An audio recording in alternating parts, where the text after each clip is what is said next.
So pumped. Super excited for today, as I always am. I'm super excited to showcase these two New York ladies up here tonight. We'll do a short reading followed by a conversation, and we'll have time for Q&A at the end, and some time for you to purchase some books in the back over there and get your book signed.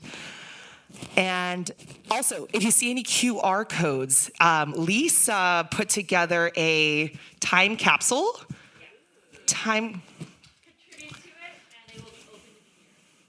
Yeah, so scan your code, add your name, contribute, and it'll be sent to you at a designated time in the future, which is very cool. Yeah. All right, so I'll introduce these two. Lisa Ko is the author of nationally best-selling novel, The Leavers, which was a finalist for the National Book Award for Fiction and the Penn Hemingway Award, and winner of the 2016 Penn Bellwether Prize for Socially Engaged Fiction. Ko's short fiction has appeared in the Best American Short Stories, and her essays and nonfiction have been published in the New York Times and The Believer. Ava Chin is the author of Mott Street, a best book of 2023 by Time, the San Francisco Chronicle, Kirkus, and Elle, and the award-winning Eating Wildly. A recipient of awards from the New York Public Library's Coleman Center, the Fulbright Program, NYFA, NY Institute for the Humanities, and the AAWW. Her writing has appeared in the New York Times, the Washington Post, Spin, Vibe, among others. She is a professor of creative nonfiction at the City University of New York. Let's give them both a huge round of applause. Hi, everyone. Oh my God, so good to see all your faces. Thank you so much to Yu&Me Books and Seward Park Library for hosting us tonight. And thank you to Ava for taking the time to be my conversation partner. You all should definitely pick up Mott Street if you haven't already. It feels so appropriate and exciting to be talking about this very New York City book with a fellow New Yorker in New York City. And to have all of you here. So I'm gonna start off by reading just a few pages from the book, and then we'll get to talking more about it, and we'll have time for audience Q&A at the end. So Memory Piece follows these three lifelong friends, performance artist Giselle Chin, tech coder Jackie Ong, and housing activist Ellen Eng over the span of 60 years, from the 80s to late 90s New York City to 2040s New York City. And it also just follows, these kinds of friends that you have in your life that you might not see very often, and sometimes you might not even like them, but you have these shared experiences together that really kind of unconsciously influence you. And their lines of work in tech, art, and activism also intertwined throughout. And the book really shows just how those things foreshadowed, in the 90s, how we live today, and also how we might live in the future. So I'm going to read a few pages from Giselle's section near the beginning of the book. In this section, she is a budding performance artist trying some early semi-failed projects. After high school, Giselle signed up for classes at Bergen Community College and quit before her second semester. That winter, she moved into the top floor of a crumbly house in Hoboken with her friend Sherilyn, whom she'd met while selling shoes at Garden State Plaza, and Sherilyn's friends, Carmen and Miles. She got a new job at a copy store, walking distance from the apartment. Giselle's room was the smallest and crappiest, with 2 doors on opposite walls, doors through which other people frequently passed on their way to other rooms. And for this, she paid the cheapest rent. It was the start of a new decade, 1990. In the apartment, no matter how late she fell asleep, she woke early, 6:30, 7.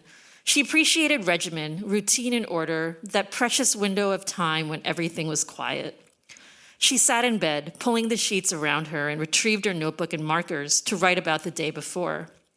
She sketched her friends, kept lists of shows she saw, people she fooled around with, movies watched. If you did not maintain the days, what proof would you have of your existence, of time passing? When she got home from work, there were people in the living room passing around Miles's bong. "You mean you haven't even seen Repo Man?" one of them said, a girl whose voice resembled a goose. A pepperoni pizza lay ravaged on the table, leaking oil on a Snapple bottle stuffed with cigarette butts. I totally lived in this apartment in the 90s. So did Ava. Giselle dreamt of space in her head and her surroundings. Her parents were pissed at both their kids for not furthering their educations. Alexander had moved to Florida with friends and gotten a job at a gym. Mercy called to voice her concern, long messages on the answering machine that Giselle tried to erase before her roommates could hear. "Your mom's really worried about you," Carmen said. "But spending 4 years at a college just to get a job you hated seemed like a waste of time and money." On the floor of her room, materials strewn out in front of the bed, Giselle assessed the piece she was working on, a diced-up tourism photo with a diced-up slogan, "Lover, you fall up." From the living room came the sound of something crashing, followed by laughter. Her latest obsession was creating collages of cutout women and ads in free newspapers, each woman composed of 10 or more different women. At work, between customer requests to collate a textbook and fix a jammed machine, she layered and copied the collages, the copies copied until it was impossible to tell what the first image had been. It was technically fulfilling, but felt like routine action, like shitting or brushing your teeth.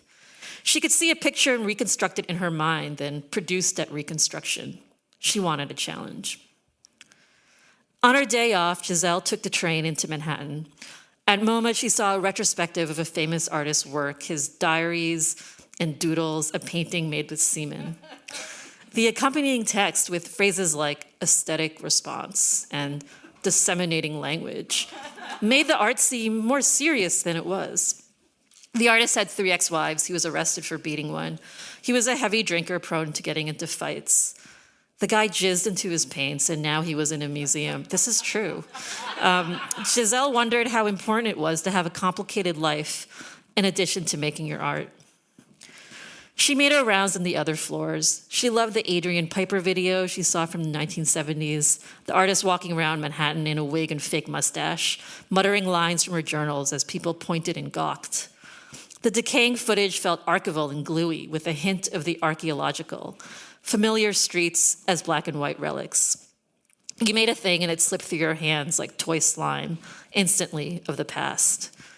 She loved Gretchen Bender's ride of music and TV clips mashed together and beamed onto 13 surround sound monitors, reminiscent of Giselle's own childhood VCR cuts. It was freeing, joyful to let herself succumb to the wall of lights and noise. Giselle wanted to be able to replicate the feeling of seeing these pieces, but how? She wanted her work to provide a container for the uncertainty and overwhelm of the future, an expression of her concerns, and a way to corral them. Circle piece, 1991. For 12 hours one Saturday, Giselle drew circles on a piece of poster board until her hand cramped and froze into a claw. At first, she felt uncomfortable, then enraged, then gloriously emptied, like the time she posed for a life drawing class at a community center, and the pain of holding herself still passed into a euphoric state of blankness. Coffee piece, 1991. Giselle went a week without coffee and thought she would die. But even though her head ached and she fell asleep at work, there was a lightness of barbed pleasure. Nothing could control her except herself. Maybe this was what her mother had felt when she didn't eat full portions, or what you were supposed to feel when you prayed, the accomplishment of discipline. She didn't want to think about her mother. Diet piece, 1992. For 1 week, Giselle ate nothing but No Frills brand cottage cheese until she puked so violently her roommates made her Clorox the bathroom. Miles said, "Can you make less gross art next time?" Now, even thinking of cottage cheese made her stomach tighten. All right, I'll leave you with that image. Thank you.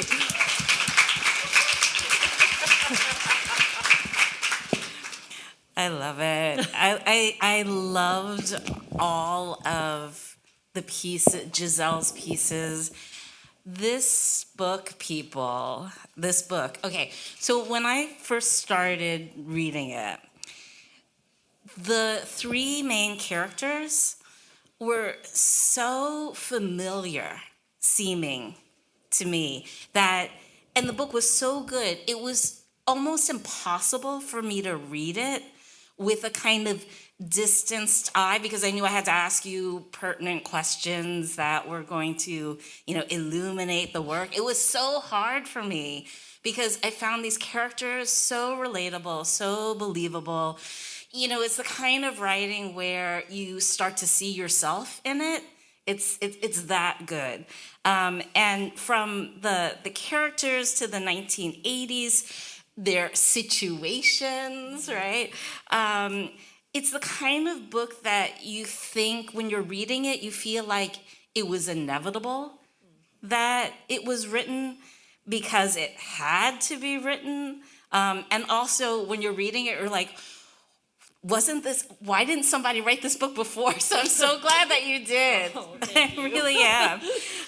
So let's talk about what it was like revisiting the 80s and the 90s, both in that sort of suburban New Jersey, but also New York. But really, let's focus on New York City. Okay. From the vantage point of writing this, you started writing this in 2016 and finished it in 2020. So what was it like writing about New York from that time period, more recently? Right. Yeah. I started in 2016, and I think I finished the first final draft in 2021. So yeah, very kind of interesting time to be in New York, but also writing about a New York of the recent past, right? So, I very much wasn't writing about whatever was going on in New York in real time in 2020 or 2021. I just think it's too immediate to kind of write about something that's still ongoing, right? I definitely wanted part of the book to sort of mimic, I think, the experience of maybe myself kind of growing older throughout the years and being somebody, I've lived here since the late 90s, and I've seen, as you know, the city change and become like very unrecognizable and kind of disturbing and sad. And part of that is also just like growing older and, I don't know, time passing, blah, blah, blah. But so I wanted part of the book's structure to mimic that feeling of like moving from this mundane childhood to that kind of excitement and that, absurd tech optimism pre Y2K, pre 9/11, when there was a very specific energy, I think, happening in the city. That was also a very specific subculture. And then moving into kind of what I forecast could possibly be the city in 17 years. The book's final section actually is in 2041, which is only 17 years away. So I've been saying at readings that that's the same amount of time between now and 2007, which is very upsetting. But I feel like the city in the future, I don't know, something that I've spoken about is sort of like the dystopian vibe of it. And I also feel like it isn't that far from what we're dealing with now. It's sort of just the status quo continues for 17 years, and, we already have drones from the NYPD and, soldiers in the subway system. Like it's kind of just, a little half step forward into that. Right. But before we go into the terrifying dystopic New York, can we stay for a moment in like 1980s, 1990s New York? There were so many great references throughout. She just drops them and then moves on. So to the point where even there was a reference to dojos, which, I was just like, hijiki tofu dinner. Carrot ginger dressing, everyone. Exactly. It made me hungry. And then it was gone, and then you moved on to something else. I loved how tactile the sections with Giselle are, because this is like an analog, pre-internet Giselle, where she is going through all of the various pieces. The Cheongsam piece really like killed me, and I just watching her evolution as an artist, I thought was so interesting in the way that she encapsulates every moment of her day and turns it into her artwork. And then, you have the other characters too, and they're different, but they're tied. Okay, in the beginning, what are they tied together by? they all go to the same Chinese school. Yes. Some of us know. So so I loved all of that part, and the part about the families. These are diasporic Chinese Americans, right, from different parts of Asia, and then they kind of all come together in the tri-state area, and they come together at this barbecue, right? It's 4th of July. There's that one scene, when you're talking about a book, there's a part of you that's like, I don't want to give it away, but there's so many great juicy parts to talk about. And there's that moment where, can we give it away? Where, Yeah, I mean, it's the first scene, so I feel like okay, it's yeah. So the girls meet in Larry Way's, it's the Way's house? Yes, in 1983. Right. And there's a moment where they're like almost in a spell. They see right across the lawn into the lawn of the other house, there's a barbecue, right? And they're like in a spell, and then all three of them, not the other kids aren't there. It's just the three of them. They go out to the barbecue. Can you just talk a little bit about that scene? Sure. And Yeah, they go out to the barbecue, and part of the pleasure of it is that they don't have to communicate. They're just sort of in it together. They end up, stealing some burgers and assembling them and kind of taking them back, and and a mom yells at them, and they're like, whatever, these are our burgers now, and it's silly, but it's also like gives them this basis, I think, for their friendship, which is like they kind of get each other. And I think that was something that I was, interested in writing about. Like I was just thinking at the time, beginning to write a second novel after selling the first one, and just kind of being like, how do we make art under capitalism? And I still haven't figured it out, obviously. But I started kind of reminiscing about, just being a kid and making art before we even knew what art was. Mm-hmm. It just was something that you did with your friends, and having these sort of childhood collaborators. Like I really remember meeting other kids as a kid and just being like, you get me, and we're just gonna make this imaginary world. Like we understand each other. We don't even have to like talk about it almost, and how kind of, I don't know, the sense of freedom, before we were thinking about things like book sales or, paying your rent or, all that stuff. So that's kind of how they start off with that shared experience. right. And then, so what, I guess, reflecting back from this vantage point, how was it for you writing about New York from the 80s and 90s? Like, how did it feel for you looking back at that time period? It was really fun. Yeah, like it was almost like too fun, I think. Yeah. It definitely, I didn't have to do much research. Although I did, I read a lot about squats, which, I never lived in a squat. I read about like Silicon Alley and the .com Right. industry, which I didn't really work in, but I was peripherally familiar with, so it was sort of a fun opportunity to kind of go deeper into those things, but also to, I don't know, like it did remind me in some ways of those periods of like unfettered childhood creativity where I'm just like, I'm in it, I'm creating these characters, they're in a landscape that's sort of familiar to me. There's a sense of kind of bittersweet nostalgia and loss because it's of the past, but there's also a pleasure in sort of bringing it to life again, right? And I think Jackie's section is written in present tense, and there's a way that allows for that like immersiveness of being in that time, and especially it's a very compact section that's only over 1999 to 2000. Right.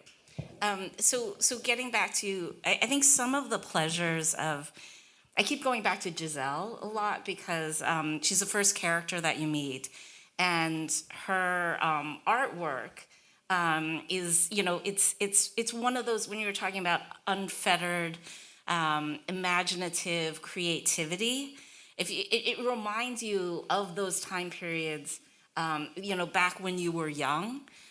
When you were in that era, she's photocopying. She's not even saying photocopying. She's using the term Xerox, which, by the way, if I do that with my students, they go, my mother calls it Xeroxing too. Yeah. But she's photocopying. She's doing stuff with videotapes and audio tapes. She's doing these interesting mixes, and it's all analog. And that kind of materiality, I think, is so interesting. So then what happens is that she evolves as an artist throughout the course of the book. And then later on, you have this really interesting sort of section where art and gentrification and, art, creating art within a capitalist system comes to the fore. And her artwork she almost becomes like a simulacrum of herself. There's that part where it's like one of the other, I think it's not Jackie, it's the other one, it's Ellen, takes a picture of herself in front of her friends, like an image, a life-size image of the friend. But throughout it all, you're making a commentary about art and capitalism, but also about community and people coming together. And you see that in the squat sections, right? And there's some fabulous sex scenes in there too, which, Yeah, that's why you got to read it. Yeah, you got to read it, I get that. And so yeah, and I couldn't stop but think about, it reminds me of ABC No Rio and, all of these other places. I was like, I haven't thought about that place in ages. So it really was like it was a fun read, as well as once we get to the dystopic New York, very unsettling. Very, very unsettling. And so, let me see. There were raids, right? But then there are raids that they do, right? There's a way that the women come together, and they really, just like when they were young children, kind of giving a finger to the adults, really try to give a finger to the powers that be, right? When they raid the warehouse in Brooklyn, right? And then there were also Borders in New York, right? Which was also very, very harrowing. But I think that, in a way, like I think when I was reading it at first, I thought, well, this seems like a very distanced dystopic New York, except when you think about the fact that we are geographically divided, right? In terms of your zip code determines where your kid goes to school. Well, it's really the district, but the zip code is part of it. So it's not really that far into the future. Yeah. So what is my question to you? Can you talk to us about the effects of creating art in a capitalist system, and also, how friendship and community is a kind of, it seems to be a pathway forward for us all? Yeah, okay. I feel like that was part of writing, I think, into the future was me, this was me writing that last section in mostly 2020, 2021, during a time in which, like within a few months, all my close friends in my neighborhood left the city, and just all these people were leaving, and I was starting to just imagine what would it be like to be the last one here? What if I never leave my shitty Brooklyn apartment and I'm here forever? It's okay. I would be here too. It's not I know. So you'll be here. It's not like I had anywhere to go. Exactly. We'll both be here. Yeah. And part of I think writing those scenes was me trying to write into that anxiety, and also to use the writing as an antidote to the dread I was feeling about all these interlocking crises that we can all kind of see happening, right? Whether it's climate or, surveillance or increased militarization and policing, we can all see what's been going on and what will continue to happen.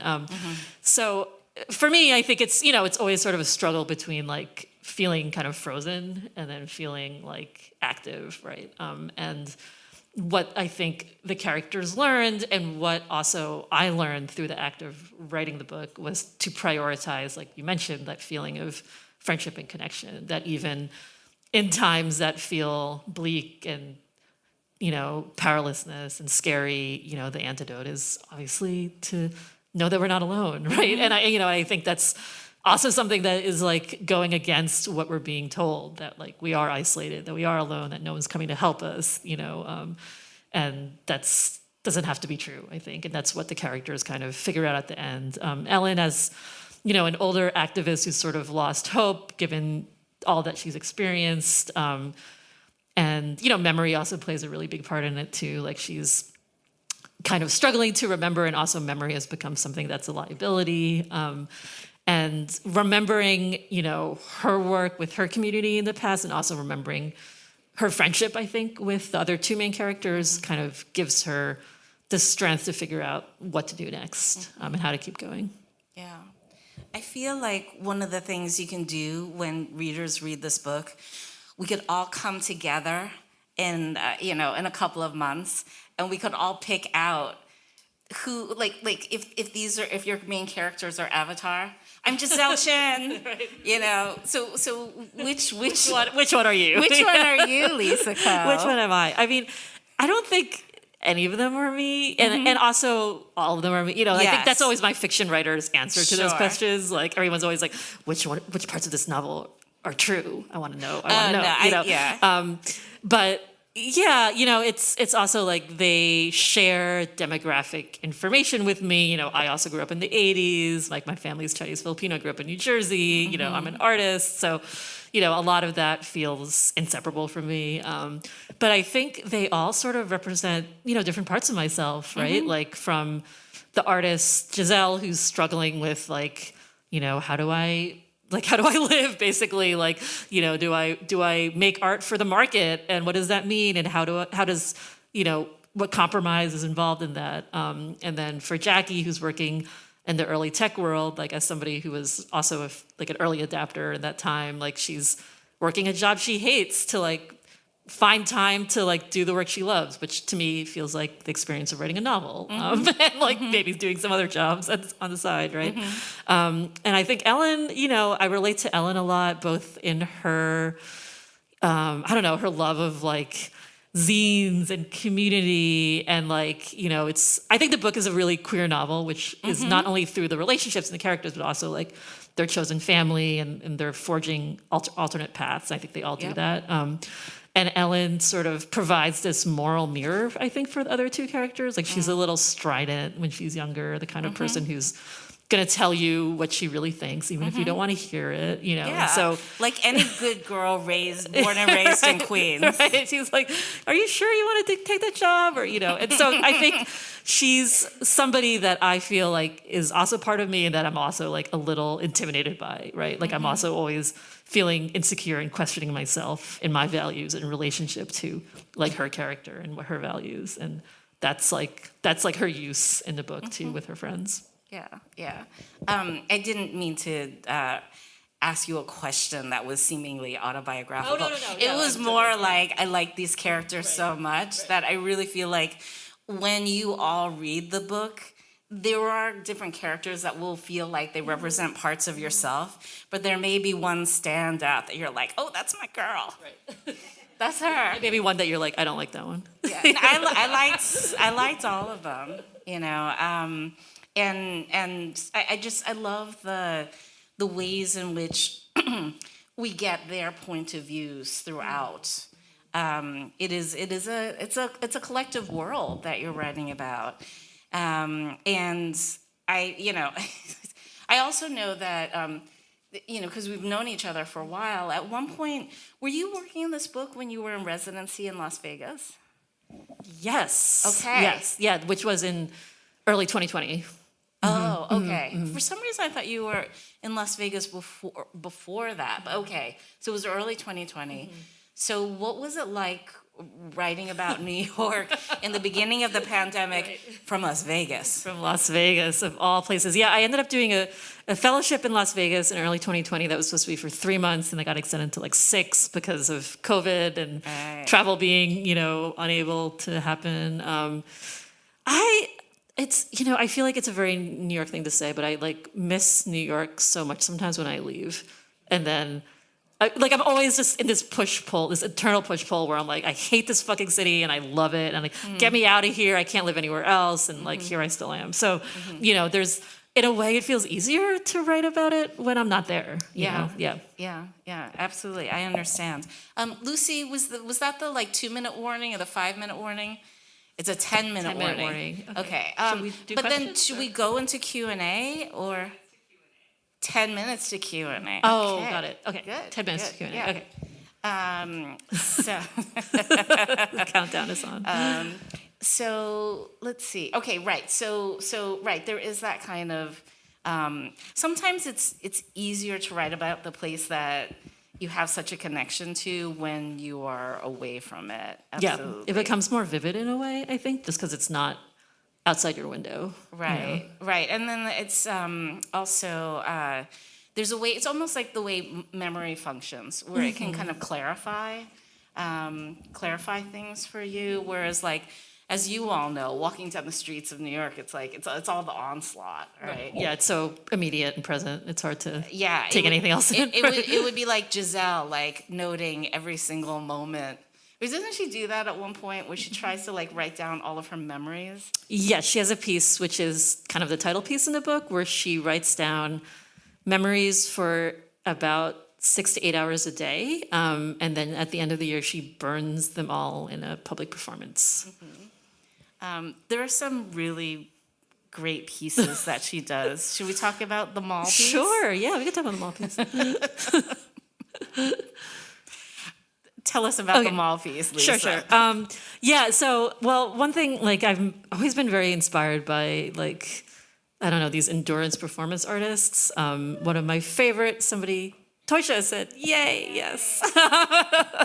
One of my favorites is the Taiwanese artist Tae-Shing Hsieh, who Giselle's work is sort of like, tongue-in-cheek in conversation with. But he's best known for doing these pieces where he lived in a cage for a year by choice. And another one, he was tied to another artist with a rope for a year. Or in one of them, he punched a time clock every hour on the hour for a year.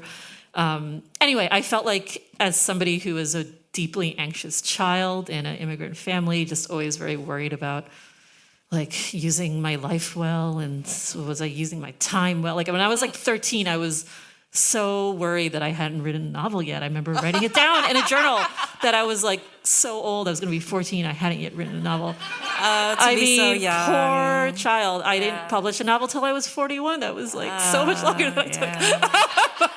But yeah, anyway, so I feel like his work and the work of artists like that kind of subvert this idea that like the dichotomy between labor and art. Like it makes the labor the art itself. It makes the passage of time the art itself, right?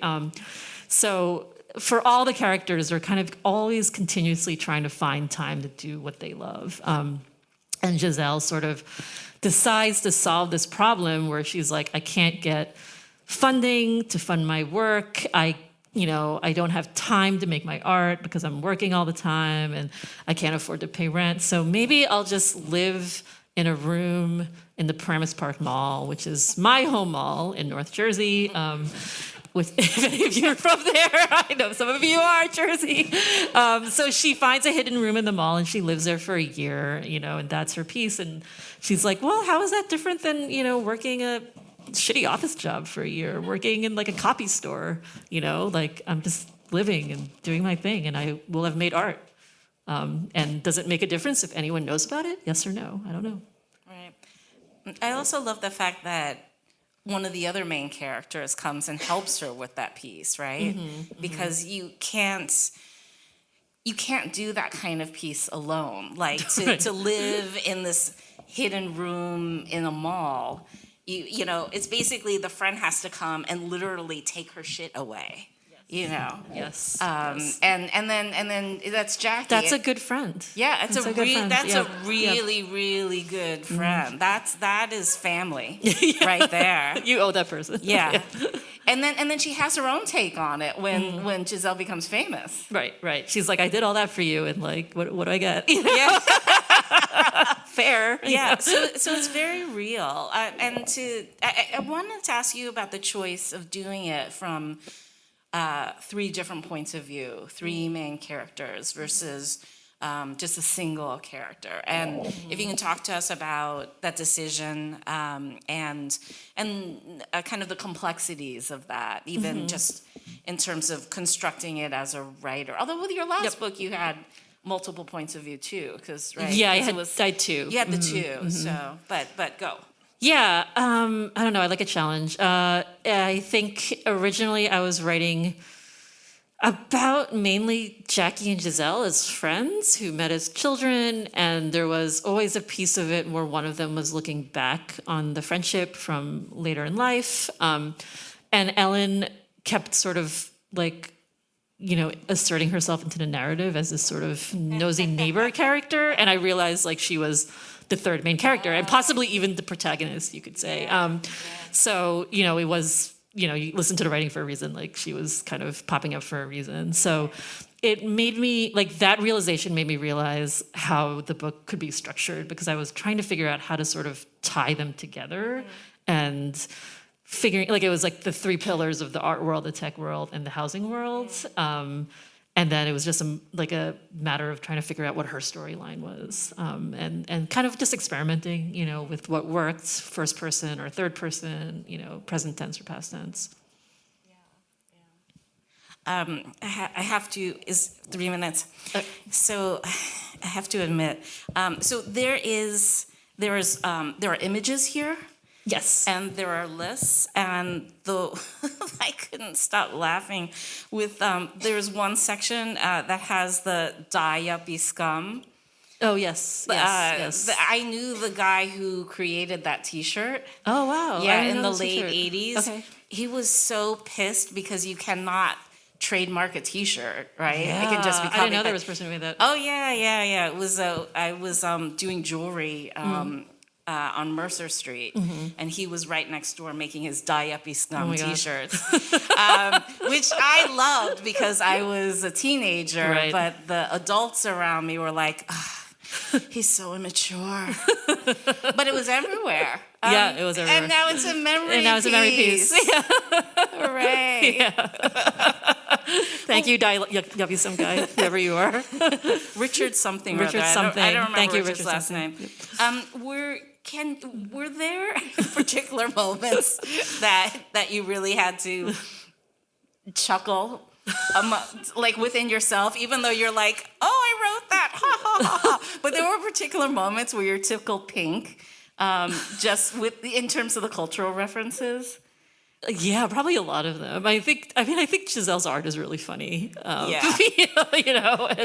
And I definitely think the .com world is really funny. It's really absurd, and that shit actually happened. It's really ridiculous. And by the way, Lisa does not shy away from naming names. She'll just she'll change a vowel.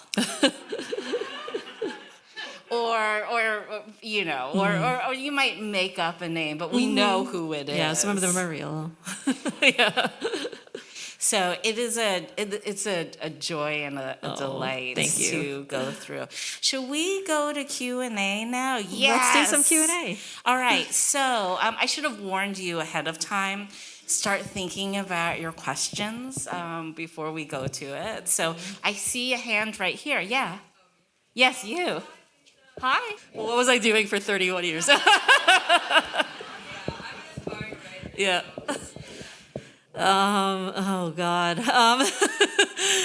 No, this is not your mother asking that question. I mean, I think I was just trying to figure out how to write, but I was never not writing. Like I was always writing. And I majored in English. I went to college. I got jobs doing editorial work, and I worked as a publishing assistant for a year and got out of there and worked in magazines. Anyway, but I was always writing after work. Do you want to talk about that moment where you realize that the book is a book?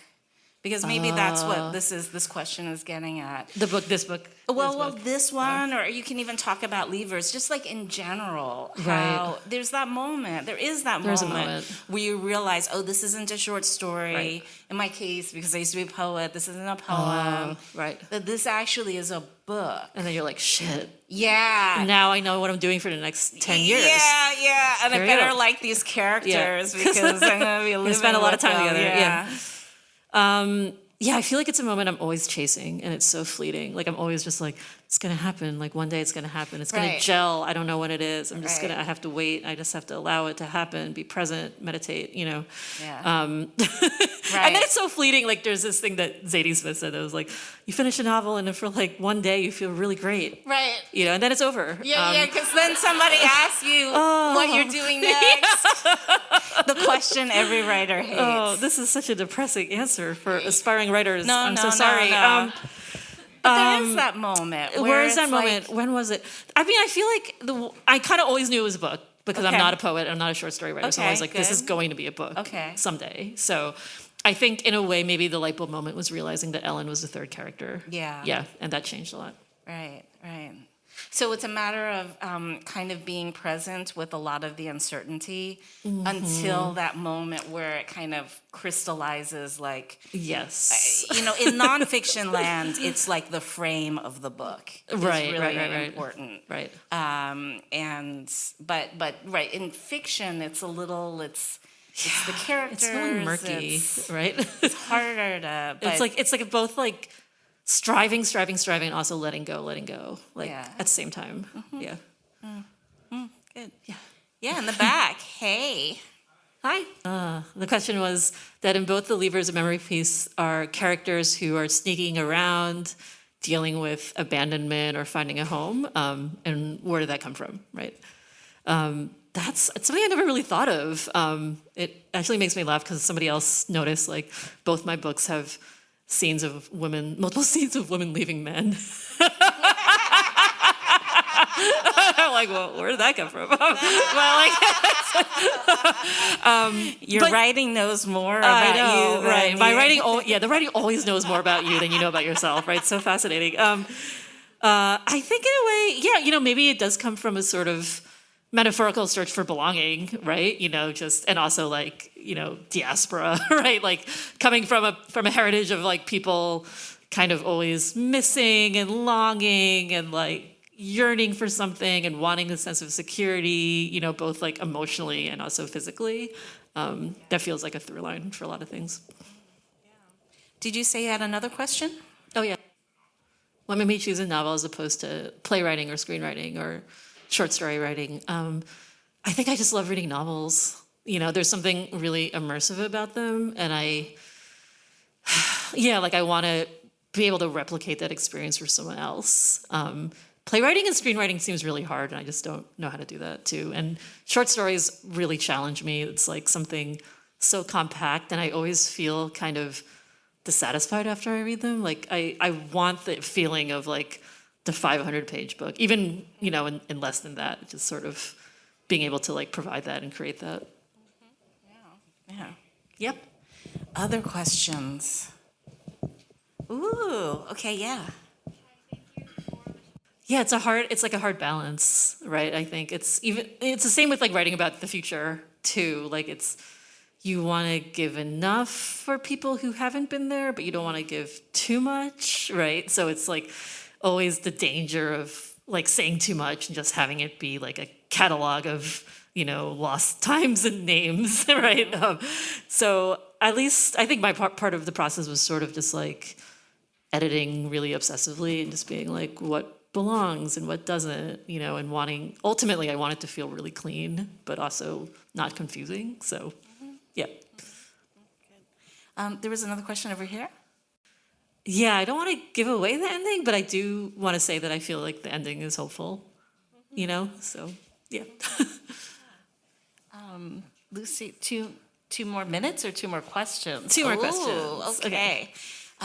We have time. Yes. Right. Sure, absolutely. Yeah, I think I kind of wanted to write a book about memory, number one. Like, and also, like, there's a lot that I relate to. I've always been an obsessive journal keeper like Giselle. Like I kept daily logs for over 20 years. And, always kind of... Did you burn them all? Actually shredded. I shredded using Lorelei Shredder, like a lot of them. Oh, you did? Yeah. A whole bunch of them. Wow. Okay. Yeah, that's another interview. People, don't do that. Because it's your archive. It becomes your personal archive. But it was very freeing. It felt No, like it's okay. It's okay. It's okay if you do it. I don't tell them not to do it because, and maybe you shouldn't do it either, Lisa, because... it's too late, Ava. Well, okay, all right. I wanted to recycling bin in 2020. From this point forward. Because, there might be some library that wants to buy it from you. Some university maybe that the wants to buy Seward it from Park you. Library in New Design High School wants to buy the archives. Anyway, I feel like memory is definitely, a big part of all three of the characters. And I was just also thinking a lot about how it's something that's, that's like used to assert power, whether it's like the destruction of memory is something that is so ongoing, whether it's like censoring certain books or like banning, teaching of history, like you can't teach Black history or queer history in Florida, and the media suppression and omissions about the genocide in Palestine or about like also the opposition. There's so much, I think, that is happening that kind of emphasizes the importance of maintaining a collective memory. And I think too, even with things like Elon Musk buying Twitter, is a big part of sort of taking away like a record, right? So anyway, that's my long story to say like how it kind of ties together at the end in terms of like how memory is used against us and how it can be used as like to derive strength and to derive like a sense of hope. The question is, am I interested or thinking about who the readership is if they're within the Chinese diaspora or not when I'm writing? I don't think about it when I'm writing, and I think, I don't know, like I feel like the writing is for whoever resonates with it. But also I feel very strongly about not writing as a way to explain the characters and myself to like an outside audience, right? I think you could see like when that happens in a book where it's like an Asian writer writing an Asian character and they're kind of like translating it for a non-Asian audience, and it kind of takes you out of the moment of like intimacy with the work. So yeah, I feel strongly about not doing that and to sort of just have their experiences be part of who they are. Yeah. The voice of the piece is so strong throughout that even if, you didn't grow up in the 80s or 90s, you would still get a sense with all of these cultural touchstones because the strength of the voice really just carries you through. It doesn't ever feel like any of your narrators are explaining anything to us. It's really like you are immersed in their worlds and you just enjoy the ride. So with that, should we turn it over back to Lisa? Thank you.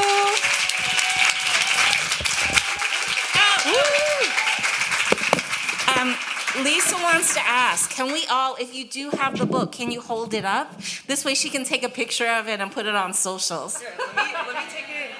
Let me take it with you guys standing. Okay. Yeah. Okay. Thank you. Of course.